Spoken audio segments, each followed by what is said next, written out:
everybody. Thank you so much for joining us today. This is CJBS's Canna Accounting webinar, and I am Laurie Parfitt, and I am your host today. I am your fractional CMO in the cannabis space, and I am super excited to be joined today by Matt Bergman, who is a partner at CJBS.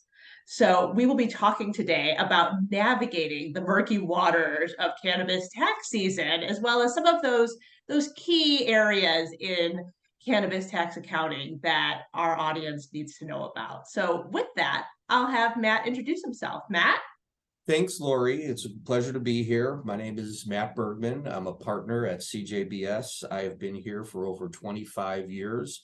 We started our cannabis practice about 7 years ago, and I'm glad to be involved in an industry that's growing and a little different than what normal accountants see on a day-to-day basis.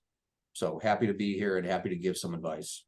Well, we're so excited to have you here. And so we've got 3 topics we're going to cover today. And I am so excited because Matt is an absolute expert in these areas and he has so much great information to share. So without further ado, let's get started. So topic 1 is getting your cannabis business set up for financial and regulatory success. So as many of you know, getting any business, any small to mid-sized business set up for financial and regulatory success is a challenge. But in the cannabis space, it is amplified. So everything in this space is more difficult. There are more regulations. You have to be aware of a lot of different issues. And so Matt is an expert at getting this set up. So Matt, can you talk about some of the first steps that cannabis companies really need to take to get their operations up and running? Of course, and as you said, it's a very highly regulated environment. There's, a much higher regulatory bar than, most other industries. So early on, and I'm talking very early on in the process, you should make sure to align yourself with the proper professionals, not just in the accounting world, but, your legal professionals, your insurance, real estate, anybody that you're going to be potentially working with. You want to make sure you have a team involved that is knowledgeable in the industry and is going to give you advice to make sure that you're set up for success. So that to me is really step number 1, getting a good team in place and knowing that you're in good hands. Step number 2, once you're a little further along the process, getting ready to become operational, you want to make sure that you have good financial setup. And, so whatever system that you decide to use, whether that's QuickBooks or any other system, critical to get that set up properly, make sure that accounts are set up and that once the doors are open and operations have started, you're not worrying about profitability, reviewing financials, and you're going to have the ability to have real-time information rather than scrambling and trying to recreate books and records when you're 3 months in. I love that. So I love the fact that you talked about surrounding yourself with the right professional. So whether it's accounting, legal, insurance, a lot of those functional areas tend to be places where cannabis operators don't think to go first. So I think it's really important that you brought that up. Secondly, I want to dig into this QuickBooks thing a little bit. So when it comes to financial systems, when you come from other industries, you've got SAP and you've got Oracle, and you've got all of these big systems available to you. And so a lot of these cannabis operators aren't sure where to start, like what is too basic versus what is too complex. And so you brought up QuickBooks. So let's talk about, what is a good system for a cannabis operator to start with and what makes it applicable for them in the industry? Yeah, great question. And my general overriding philosophy in all things is keep it simple. There's no reason to complicate things until they need to be complicated. So startup operators, people not well versed, in business and finance, QuickBooks is really the best solution to start with. It's simple enough where the general public can understand it. It can be detailed enough to where if you want more robust reporting and analysis, it can give you that. But there's really no reason early on to start with, again, as you said, an SAP system or something more expensive, more complicated, where it's going to be a struggle to learn that system and be able to afford that system, when you should be focused on getting customers in the door, making money, and not having to worry about your accounting software and monitoring that at a full-time basis. I really like that. So it's all about keeping it simple, doing something that is sustainable for you, that you can get your arms around and does not create headaches later on down the road. Right. Most professionals that you're going to be involved with are familiar with QuickBooks. They're going to be able to, help you. The more sophisticated programs, it's more expensive. There's less people that understand. So it's just a more difficult process to navigate. And again, early on, there's really no reason to complicate things. Couldn't agree with you more. So when brands and operators are getting themselves set up, are there any key watch outs that they should be aware of? Things that you've seen that haven't gone right, or if they had gotten ahead of it earlier, would have been more easily solved? I think the first thing is making sure that your corporate structure is set up properly, whether that's LLC, C corporation, making sure that that's appropriate for not only your short-term goals, but also your longer-term goals. And yes, things can change and that can be modified, but I think it's important early on to make sure that you have proper corporate setup and understanding, certainly in the world of taxation, how that's going to relate to, the members or, owners of the company, and that everybody understands the tax burden at the individual level, or is that at the corporate level? So I think that's a critical piece early on to make sure that, you've started off with the correct corporate structure and understand, what that means to you. Another big thing that I've seen is making sure that you're registered for appropriate taxes, whether that's payroll taxes or sales tax, or states have all sorts of different, registration requirements, and oftentimes that goes somewhat unnoticed in the quest to get started and get moving. And if you are, operating in another state, for example, making sure that you're properly registered to do business there. And so notices and nasty grams from taxing agency don't show up at your door. Well, we've all seen that happen, and that is no fun for No. anybody. So I think those are really great watch outs. So, are there any business models that you would recommend? So, as you've worked with brands and operators, like, is there a specific setup or something best in class that you would suggest? I think we'll go back to QuickBooks and, making sure that, you have proper financials, which are the drivers behind, not only financial analysis, but also taxation, and having proper chart of accounts set up, having proper accounting procedures, I think is critical to success in, multiple different layers. Wonderful. So, as you work with these companies, do you have an example of an operator that's done this really successfully?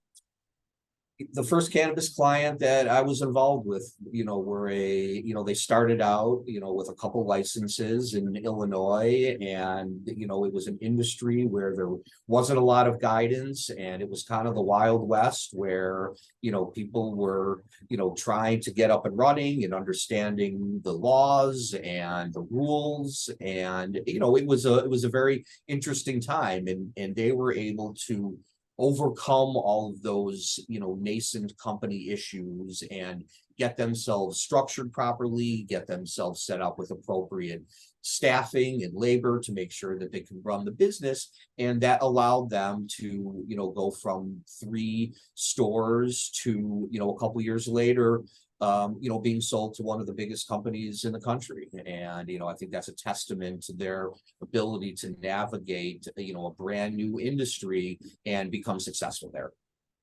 That is a fantastic story, Matt. That is kind of every cannabis operator's dream, is to put together a few licenses and then eventually get acquired by Yeah, someone it big. couldn't have So, gone better for them. And, it was just a very exciting time, I think, in the industry and, yeah. company. And, it was great. Well, I love stories like that, and I think that's an inspiration to everybody. So moving to our next topic, which is probably the number one thing I get asked to talk about, even though I am not an accountant and I can't speak about it, but everybody seems to want to know about 280E. So 280E is something that comes up every day for cannabis operators. And a lot of these companies don't understand the nuances of it, but it definitely affects their business and how they operate. So Matt, can you define 280E for everyone? Sure. And, to many people's surprise, 280E didn't come out from cannabis. 280E has been around for many years. It's part of the tax code that relates to sales of, illegal activities, whether that's cannabis or any other illegal activity. Cannabis, unfortunately, happens to fall under, the 280E umbrella, as it's still federally illegal. And, what the code allows you to do is only deduct your cost of goods sold, not any of your other operating expenses. So it makes the industry very onerous from a tax perspective because of how the tax is calculated, and a lot of phantom income that creates, which has been a roadblock and a struggle since the industry started. So that's really interesting because I think a lot of people actually believe that 280E started with cannabis, but really it's something that's been around for a while. Right. Yeah. As I said, unfortunately, cannabis being federal legal falls under that umbrella, but this wasn't specifically designed for cannabis. Yeah, no, I think that's a really great point. So when we think about 280E, what do some of these cannabis companies really need to know specifically about it? Are there any things that they can do that will help mitigate 280E? So, yes, one of the critical things is making sure that your accounting system, your chart of accounts is set up properly, that's segregating cost of goods sold, expenses versus your other SG&A and operating expenses, and having those financials mirror what's going on your tax returns. That's a big target with the IRS today, to make sure that you're being consistent with how you're accounting for cost of goods sold internally and how you're accounting for cost of goods sold on your tax return. So it's critical that that's set up properly from the beginning, and in understanding what our cost of goods sold between dispensaries and cultivators. It's vastly different in terms of the 280E impact, due to the fact that